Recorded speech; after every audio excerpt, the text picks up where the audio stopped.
welcome to Fired Up Garage. We're so glad you're here. We got the two project cars we've been working on, the 98 Mustang GT and the 72 Bronco. Both of those came off that farm. Well, let me give you a real quick update on what we've been working on. This is the 98 GT.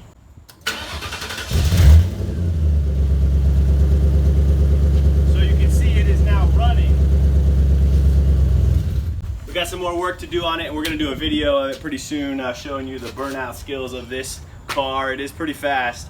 And then the Bronco back there, we've been working on it a little bit at a time too, so we'll get some updates on that. But today I want to show you a friend of mine, the mad scientist Marcus, who has been working on his Audi. He has an Audi that has a V8 in it, and he decided that he would cut and fit a Corvette supercharger to it. Pretty amazing story. He's an amazing engineer. So this video has a lot of details in it, but I know there's a lot of you out there who want to know how could you make something like this work on your project. Like a $7,000 kit if you wanted to buy a supercharger kit, but he just made it for himself. So check it out. And there's also some great pool videos in here, driving videos, and like and subscribe because that helps us grow the channel. Thanks for being here. Fired Up Garage. Keep firing them up. So what model is this? This is a 2001 Audi A6 4.2. So it's got a modified XLR Corvette supercharger, E&M 122, and water and methanol injection. No, it's a nice comfortable car. I like driving it. It's fun to drive.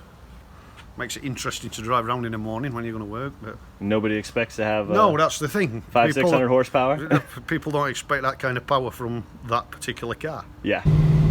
So it cruises along nice. And when you want it to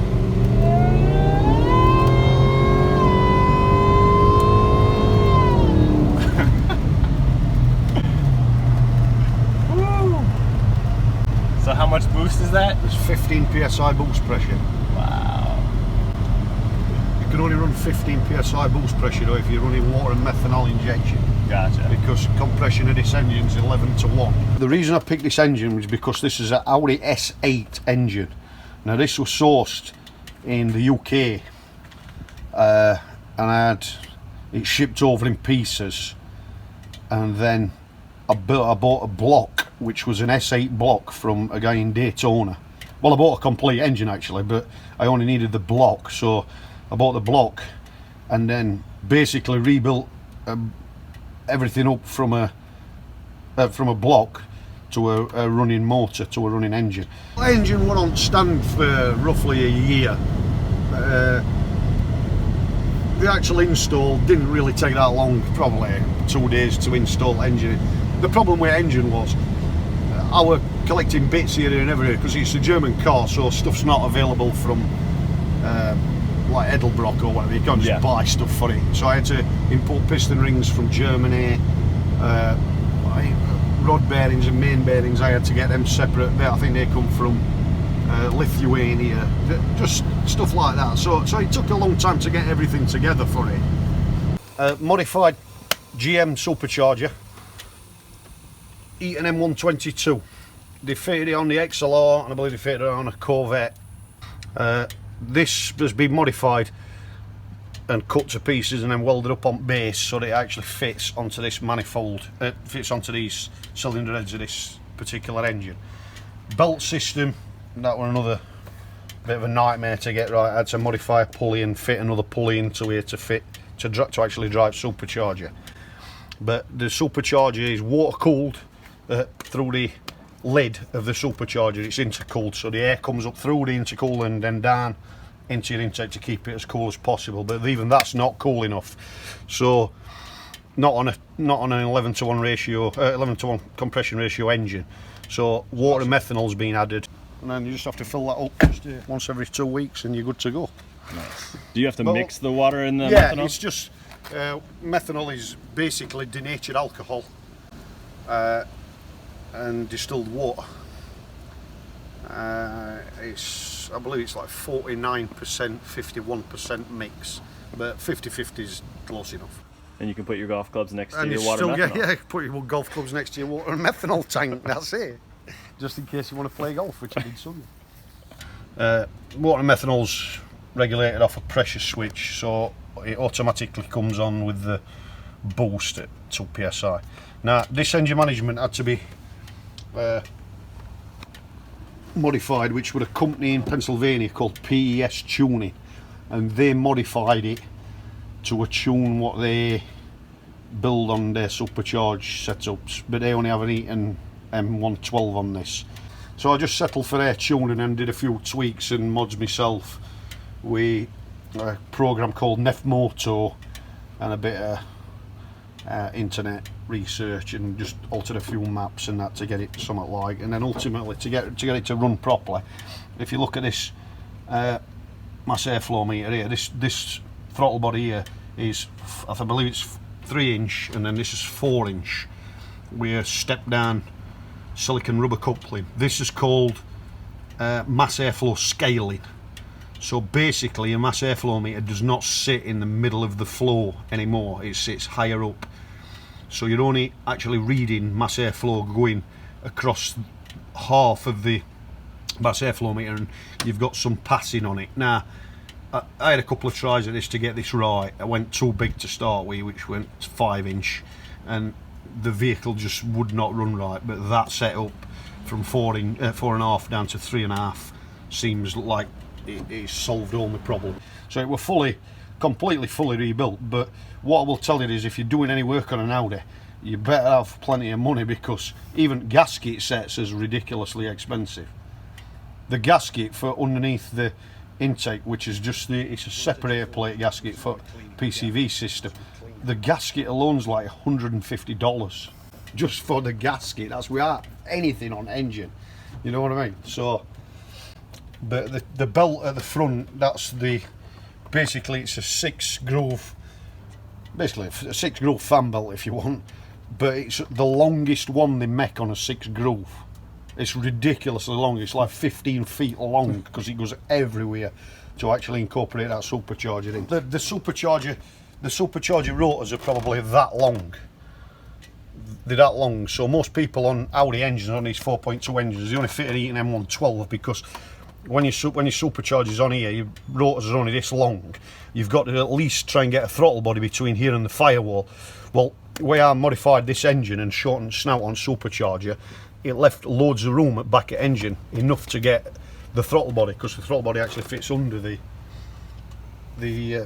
fits actually underneath the supercharger. But there's a crossover pipe at the back of a normal 4.2 V8, and the crossover pipe that interfered with everything. So instead, what I did was the pipe work on here at the back of the water pump goes down. It's all made in aluminum as well, in aluminum pipework. It goes down underneath the supercharger and then bolts up to the back of the head. But there's a T-piece on it at the front which bypasses underneath the supercharger, and then another one goes back down this side to feed this head. So the cooling system, instead of going straight across both heads at the back, goes down underneath and then back down here, to give me enough room so that none of the throttle body or anything interfere with the cooling system pipework. But on the upside, when you take the throttle body off, if you're actually doing an engine swap, when you take the throttle body off this particular engine, because that pipework's not in the way, it's dead easy to get to the top bolts for the transmission. And you can get to exhaust manifold bolts, which on these engines are a nightmare. But now you ain't got that pipework in where you can just get your hand in and just unscrew everything. Pretty easy, so you can do an engine swap a lot easier on this particular model than you can any other 4.2, because there's a pretty tight squeeze in here.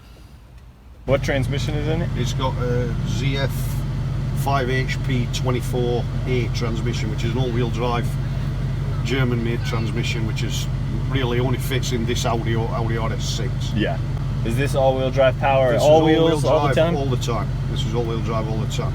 I also did a modification on the transmission control module and wired it up so that you can have paddle change if you want. Oh, nice. Which this steering wheel's out on an all-road. The modification's done on the Tiptronic unit, but you'd have to do a modification on the software right of the transmission control module so that you can actually work it on paddle change. Yeah. Now, it seems a bit slow to me on paddle change when you're using buttons to change gear with, but the beauty about it is done like that is because it will hold the RPM at full RPM in the red line in first gear. Gotcha. but it just drives around like a normal car. It's not like it's noisy, or it's just pretty reasonable to drive around in. Yeah. Until you want it to be savage, if you want. Ready.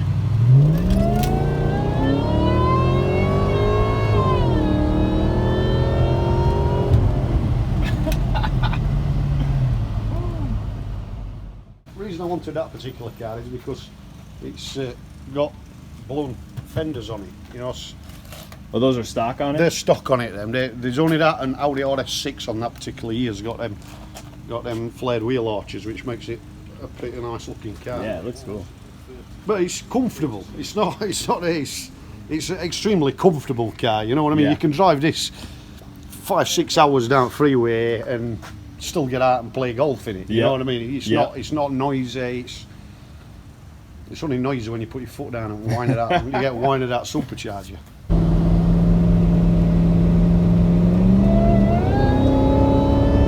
Picks up pretty quick when you want it to. I mean, it just keeps accelerate and keep going all the way through range. And it's pretty easy to drive. It's not like it's difficult to drive, spinning wheels here and everywhere.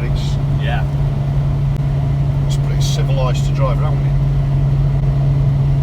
I think it's good on gas, to be honest with you. Yeah. It's probably 25-30 to gallon out of it on a run like this. I mean, boost pressure's at 0 at the moment, so engine's not actually sucking.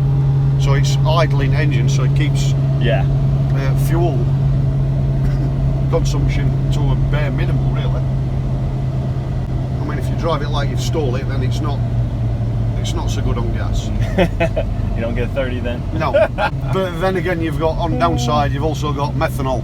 Yeah. You've also got a methanol tank in back, which is, I don't know, $30 for 2 gallon of methanol. Oh, wow. How often do you have to refill that? Probably 2 to 3 weeks. Gotcha. Just normal driving around.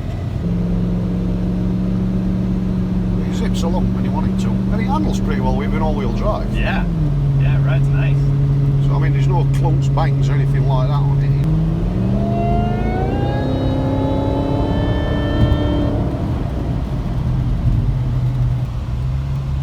I'm too old now to drive like a maniac. I suppose if I had it 20 years ago, I'd have enjoyed it more, but... If you had it 20 years ago, you probably would have crashed it already. Probably. I'm not very Americanised at the moment, so I didn't want to be sat with a big camshaft idling like crap. Now, you know, I like some of what you can still drink your coffee in it. You know what I mean? It's nice and quiet. You can put your coffee in it without it spilling out a cup holder. Oh yeah, it does have a coffee holder right there. Whereas most American cars, when they start with big horsepower, they have to put high lift cams in. And what beauty about this is it's got variable camshaft timing, so it keeps that range throughout. It keeps that power throughout the range and gives you sort of best of both worlds. You've got a big cam when you want it to, when throttle's wide open, and a lower lift cam on lower RPM, which keeps idle nice and smooth. I mean, most performance cars don't idle like this. Yeah. You know what I mean? But 800 RPM. It's just saying you don't even know it's running. You know what I mean? And AC's nice and cold. AC's freezing. Yeah. But this is just something I built in my spare time.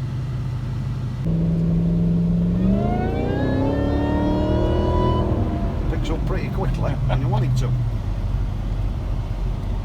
Like and subscribe because that helps us grow the channel. Thanks for being here. Fired Up Garage. Keep firing them up.